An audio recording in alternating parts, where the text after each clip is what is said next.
Il était une fois, dans un village paisible niché au cœur d'une vallée verdoyante, vivait un jeune homme nommé Elio. Ce village, baigné par la douce lumière du soleil et protégé par des montagnes ancestrales, était un havre de paix pour tous ses habitants. Pourtant, une menace grandissait, silencieuse et insidieuse. Une tempête magique qui n'était pas faite de vent et de pluie, mais d'ombre et de peur. Cette tempête se manifestait d'abord dans les rêves mystérieux qui tourmentaient les nuits d'Elio. Chaque nuit, il était transporté dans des mondes de ténèbres, où des créatures de cauchemar lui murmuraient des promesses de pouvoir et de solitude. Il sentait cette énergie vibrer sous sa peau, une chaleur réconfortante qui contrastait violemment avec le froid glacial de ses songes. Elio portait en lui un pouvoir caché, une lumière pure et ancienne qu'il ne comprenait pas. Mais l'ombre, attirée par cette lumière, cherchait à la corrompre, à la consumer.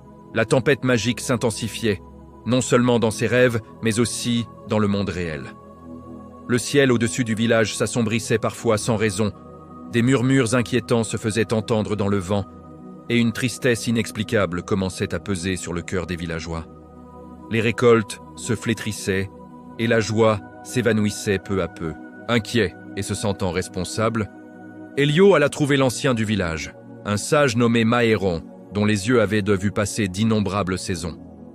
Maëron écouta attentivement le récit des tourments d'Elio, son front ridé se plissant de concentration. Il reconnut les signes de l'ombre, une entité malveillante qui se nourrissait du désespoir et cherchait à éteindre toute lumière. La sagesse de l'ancien fut un baume pour le jeune homme. Maëron ne lui offrit pas de solution facile, mais une direction. L'ombre se nourrit de ta peur, Elio. Tu ne peux la vaincre par la force brute, car elle transformerait ta propre force en arme contre toi. Tu dois trouver la lumière en toi. Non pas pour la combattre, mais pour illuminer le monde si intensément qu'il n'y aura plus de place pour les ténèbres. Ces paroles résonnèrent profondément en Elio.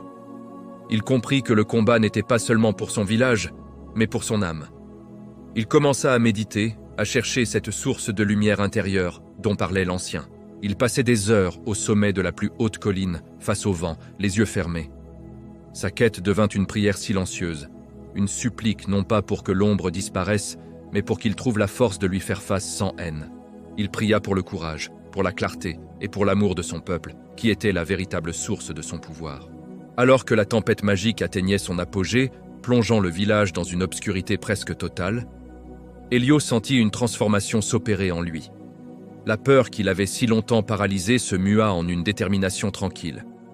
Il ne cherchait plus à repousser l'ombre, mais à l'accepter comme une partie de l'équilibre du monde, une obscurité qui ne pouvait exister sans la lumière. Il descendit de sa colline, non plus comme un jeune homme effrayé, mais comme un gardien. Au centre de la place du village, où les habitants s'étaient rassemblés, tremblant de peur, Elio s'arrêta. Il ferma simplement les yeux et laissa sa lumière intérieure jaillir. Ce n'était pas une explosion de force, mais une douce lueur qui émanait de son cœur. Elle se propagea lentement, comme l'aube naissante, repoussant les ténèbres non par la violence, mais par sa simple présence.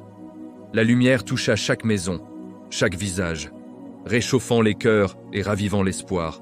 L'ombre, privée de la peur qui la nourrissait, ne put soutenir cet éclat pur et se retira, se dissipant comme un mauvais rêve au lever du soleil.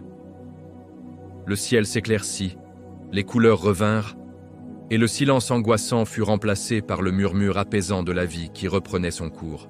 Une paix retrouvée s'installa sur le village, plus profonde et plus précieuse qu'auparavant, car elle avait été gagnée non par la guerre, mais par la compréhension et l'amour. À partir de ce jour, Elio comprit que le véritable combat n'était pas contre une force extérieure, mais contre la peur et le doute en soi. Il était devenu le gardien de la lumière, non pas en brandissant une épée, mais en partageant la chaleur de son cœur. Le village paisible avait connu l'épreuve de la tempête magique, mais en était sorti plus fort uni par le souvenir des rêves mystérieux et du pouvoir caché d'un jeune homme qui avait appris que la plus grande sagesse résidait dans l'acceptation. La prière d'Elio avait été exaucée, non par une intervention divine, mais par sa propre transformation, apportant une paix retrouvée qui brillerait pour des générations.